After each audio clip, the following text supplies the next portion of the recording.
nous allons continuer notre modélisation.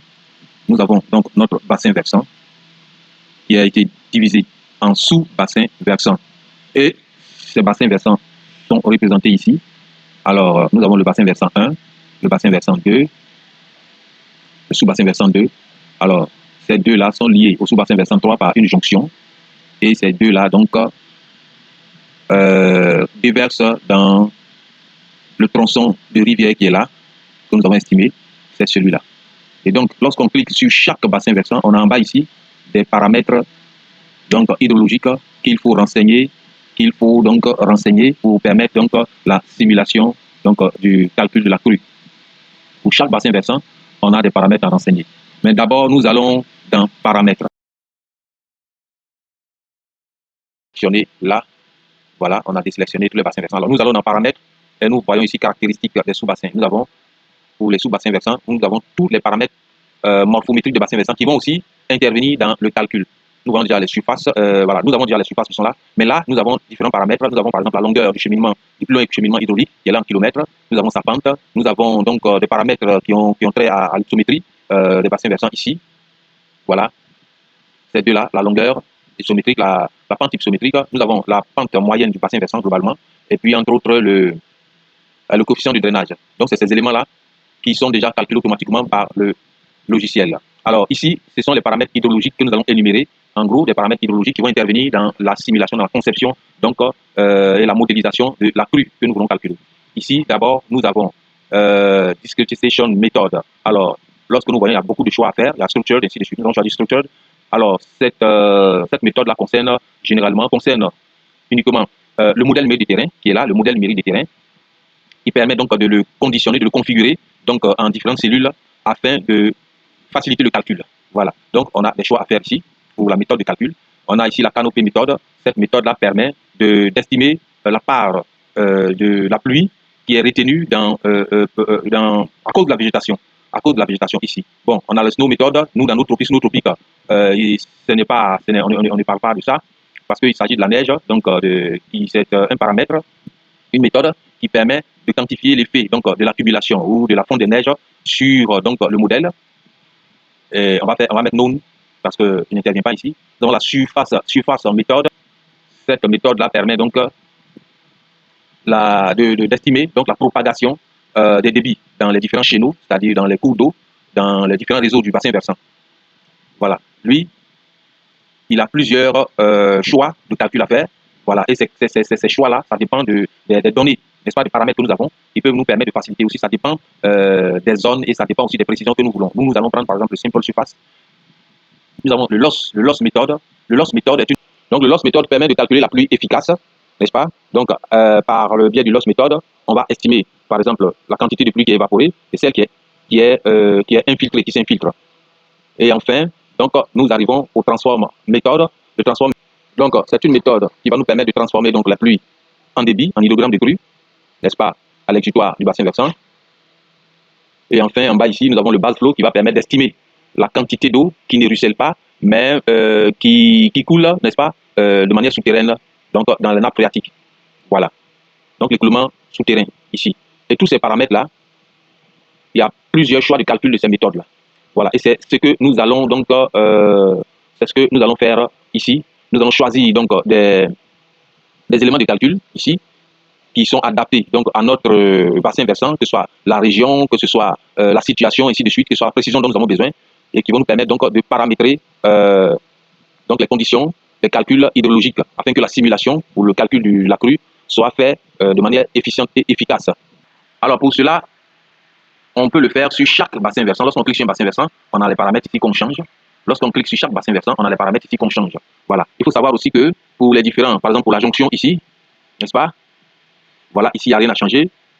Mais pour voilà, le tronçon, il y a aussi des paramètres à insérer. Donc, il y a le loss method, loss gain method, routing method, donc, qui concerne donc, le transit de l'eau dans le chénal, ici, qu'on doit choisir. On a plusieurs choix à faire. On a le lag time, ainsi de suite. Voilà. Et puis, voilà, il y a cette méthode-là aussi, le loss gain, donc le transfert aussi dans le chénal. Dans ce chénal-là, on doit donc quantifier il y a les infiltrations, il y a aussi l'évaporation. Tout ça, ça doit être quantifié aussi. Donc, c'est des données qu'on doit donc paramétrer et les différents éléments sont là, les différents éléments de calcul, les différentes méthodes de calcul de cette méthode-là, les différents paramètres de calcul. On peut utiliser la méthode constante ou par percolation. Et tous ces éléments-là, lorsqu'on les choisit, on doit les renseigner. Alors, généralement, si les différents bassins versants ont souvent les mêmes caractéristiques, voilà, et ce qui est très souvent le cas, et lorsque les sous-bassins sont nombreux, on préfère venir dans paramètres, n'est-ce pas, et puis faire donc des changements de manière globale. Par exemple, canopée, lorsqu'on vient ici, donc on choisit là, on change la méthode, on essaie de voir la méthode qu'on va choisir pour les différents calculs, et lorsqu'on choisit ici, donc cela met à jour tous les bassins versants. Donc ça nous évite de pouvoir donc faire ces changements-là en cliquant sur chaque bassin versant. Parce que souvent, lorsqu'on a des plus grands bassins versants, c'est très fastidieux de le faire. Alors donc pour continuer, nous allons choisir nos différents calculs. Nous allons les choisir. Et donc, nous venons ici. Alors, donc, la canopée méthode, nous allons donc changer pour tous les bassins versants. Alors, lorsqu'on constate ici qu'il y a un bassin versant qui est sélectionné, lorsqu'on va faire le changement ici, ça ne va pas impacter tous les bassins versants. Donc, il faut préalablement désélectionner. OK, on peut le désélectionner ici en cliquant sur le modèle. Ici, là, tout est désélectionné. Alors, donc, on va dans paramètres. Alors, donc, discretization, là, on va donc changer la méthode. On fait 8. Donc, la méthode qu'on choisit, on choisit la méthode structured. On change. Alors, on va on revient toujours là, canopée méthode. On va choisir la méthode qui nous sied, que nous allons expliquer dans la suite. Donc, nous, on va prendre la méthode simple canopée. Canopy. Change. Nous venons ici encore dans surface méthode. Nous allons choisir alors simple surface ici. Change. SCS curve number parce que nous avons ces éléments-là. Donc, nous choisissons change. Et quelle autre méthode? Le snow méthode puisque nous n'avons pas ça ici. Alors, donc, ce qui concerne voilà, le temps dans le chenal, on va choisir lag. Hein, c'est déjà choisi, mais on peut choisir ici, c'est le lag time ici, qui est déjà choisi. Change. Et loss gain, ici, nous allons choisir constante. Ça concerne toujours le chenal d'écoulement. Nous verrons ici, pour comme vérification, nous allons voir. Alors, donc tout est là, non. Alors, le base flow, on va venir ici. Voilà, base flow ici. Donc, effectivement, c'est récession. Voilà. Donc, ça, c'est récession. C'est la différente méthode que nous allons expliquer. Et nous verrons que dans chaque BV, tout est mis à jour. Et aussi, dans le chenal, vous voyez que tout est mis à jour, ce que nous avons choisi. Et donc, la prochaine vidéo nous permettra donc de clarifier tous ces paramètres-là. Mais nous allons terminer en appelant certaines données qui vont nous permettre de poursuivre les calculs. Alors, donc ici, par exemple, nous aurons besoin d'un grid, voilà, qu'on appelle SCS Curve Number. C'est ce grid-là que nous avions, donc dans la vidéo passée, on en a parlé. Et il faut donc l'implémenter, puisque c'est une dalle qui existe, qui spatialise donc les différents curve numbers. Et donc, lorsqu'on l'intègre ici, donc automatiquement, le curve number pour chaque bassin versant est calculé. Et pour ce faire, on l'a déjà fait ici, mais on va montrer le cheminement. On va dans Component et on vient dans Grid Data Manager. Ici, on choisit donc ici, bon voilà, c'est beaucoup. Donc je pense que c'est le SCS Curve Number Grid. Voilà, on fait New. Donc c'est celui-là. Maintenant, lui, comme on va maintenant voilà.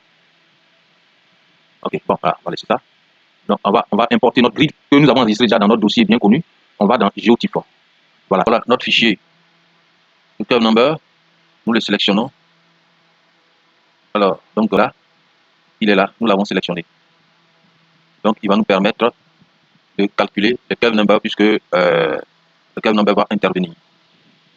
Alors, le deuxième élément que nous allons choisir, écrit aussi un time series data pour notre précipitation. Alors, le time series data, il faut d'abord l'insérer à partir d'ici. Toujours là, cette fois-ci, nous introduisons donc, on va voir ici, voilà. Nous allons dans Components, Time Series Data, pour intégrer donc notre orage. Nous l'avons fait ici déjà, voilà, c'est Precipitation Gauge. Il est là, donc ici, nous allons donc paramétrer les différents éléments de la survenue de cet orage-là. Nous avons choisi un orage ici. Nous allons maintenant paramétrer, la précipitation. Et pour ce faire, nous allons insérer un hiétogramme, Alors, comment nous avons obtenu le hiétographe? Nous avons utilisé donc une pluie, l'ouvrage que nous avons dimensionné, une pluie périodique, donc durant 100 ans, une pluie maximale journalière. Et donc, cette pluie maximale journalière-là, pour voilà, pour cette procédure-là, nous avons opté pour cette pluie-là, donc, ce que vous voyez ici, nous avons utilisé donc, comme chronique de précipitation le spécifique hiétographe.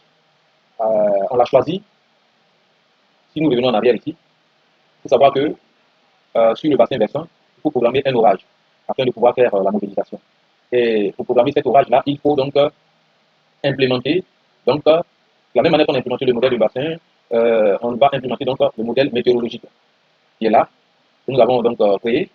Et ce modèle météorologique-là, il va falloir choisir donc le type de précipitation.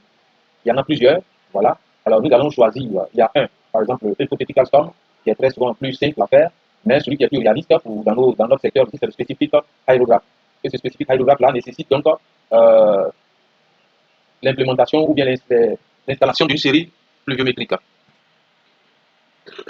Donc, pour installer cette série pluviométrique, nous avons donc aussi installé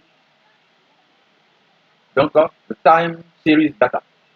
Dans ce Time Series Data qui a été donc créé, nous allons donc mettre notre gauge, donc notre série de précipitations qui va assurer donc un orage.